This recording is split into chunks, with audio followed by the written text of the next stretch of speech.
Africa Content TV. Ababa aláti wa àtàyè kọ́lẹ́sì wàláì wèrè fún wèrè àdìsí yíyún àdìsí gidi wàláì bẹ́ẹ̀ bá ní wèrè nínú ayé yìí wọ́n jẹ́ ọmọ ayé yìí wọ́n bá dẹ́kun rẹ̀ yín. Amina.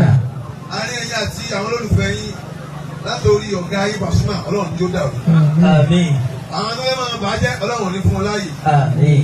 ẹ bá jà kọ́ ọ̀tọ̀ àwọn ọ̀tọ̀lẹ́gọ́sì nọ́mbà 1 ní oṣù tó kìí yẹn èèyàn lọ́jọ́ kò ní yọrọ ọlọ́run tó wá fọwọ́ sọ̀rọ̀ yìí kò ní padà yọ ọ́ fún bẹ́ẹ̀ o. Àmín ya Allah. ẹ̀mí àti láìpẹ́ ìyá àjọ ọjọ́ mọ́lẹ̀ á lọ sí fàájì bẹ́ẹ̀ ṣẹ́gẹ́tẹ̀ 27 December á mọ̀ létí yín ẹ máa gbé láti táyé òní kú gbogbo ọmọdé bí sí òní rẹ̀ gbogbo ohun tí ẹ bá dáwọ́lé máa ṣàṣetì bálàbò sí dáyín lọ́nà yóò fara gbẹ́dá. Àjìbọ́lá sí òní kú, ọmọdé bí sí òní rẹ̀. Gbogbo ohun tí ẹ bá dáwọ́lé kẹ́yìn máa ṣàṣetì bálàbò sí dáyín lọ́nà yóò fara gbẹ́dá.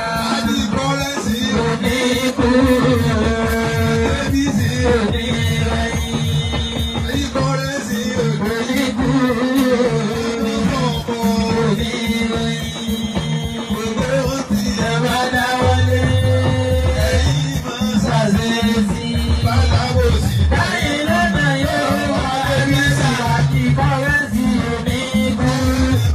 Adébísí òní rẹ̀yìn, gbogbo ohun tí ẹ bá dáwọ́lé, tẹ̀yìn máa ṣàṣeyọsí, bàlábòsí dáyín lọ́nà yóò fara gbẹ́dá. Àmín ya Allah. Àbáwọ̀ àgbà Al-Imam Al-Kabir, Allah hayatahu. àbáwọ̀ àgbà lánàṣẹ̀, ìmáàmù gọ́fúnà lọ gbé sójú wọn. Àwọn ọmọ àwọn ẹni ọlọ́run confam, ìmáàmù omi tuntun, Omi tuntun. ìmáàmù gọ́fúnà tó bá ti pàdé rẹ̀, gọ́fúnà lórí ọ̀rọ̀. Bẹ́ẹ̀ni, ọba tó ṣe dáadáa fún inú ilé yín tó jẹ́ ilé ìpìlẹ̀ ìlànàṣẹ̀ ní ilẹ̀ Ìbàdàn yìí nọ́mbà 1 bẹ́ẹ̀ ni gbogbo àwọn afá àti jáde káàkiri ayé. Àbáwọ̀ àgbà Imam Al-Kabir ọlọ́run jẹ́ kárí bẹ́ẹ̀. Àmín ya Allah. Bẹ́ẹ̀ ni mo kí àwọn afá wa lẹ́gbẹ̀ẹ́ wọn. Àbáwọ̀ àgbà ọlọ́run jẹ́ kí ayé wọlé wọlé quwwata illa billah. Ìjábílá alílá àdín.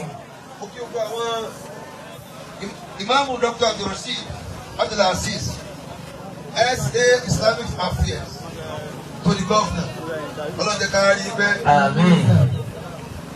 Wàfínà rìjálù lẹ́ẹ̀sì.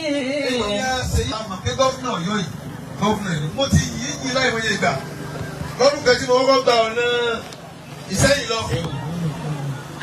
Àwọn ayé lọ ti rìn wọ́n náà ń ṣe ọ̀nà yìí wọ́n ní sèé mákindé mo ní ẹ máa ṣe àdúrà fún. Wọ́n á sọ̀rọ̀ ẹ̀ wọ́n tún sọ ń lu gan náà àwọn tìlú máa bẹ bínú. Torí ẹ̀ tí a gbé kí n máa ṣe yí rí mi ò sì fojú kan rí ní ìsìnkú owó ẹ̀ rí dáadáa là ń sọ kì í ṣe báyìí yẹn. Èyí tí ń gbà ní sinmi síhùn ọ̀rẹ́ tí ń gbà ní sinmi síhùn ti ṣèyí ni. Ṣèyí bá mi kí alájà dáńlá nínú owó rẹ̀ wọ́n ti rẹ́ wọ́n tó fún mi bẹ́ẹ̀. Nínú owó rẹ̀ mo ti dà wúrà àti káwùlà ń bẹ̀.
Hallelujah.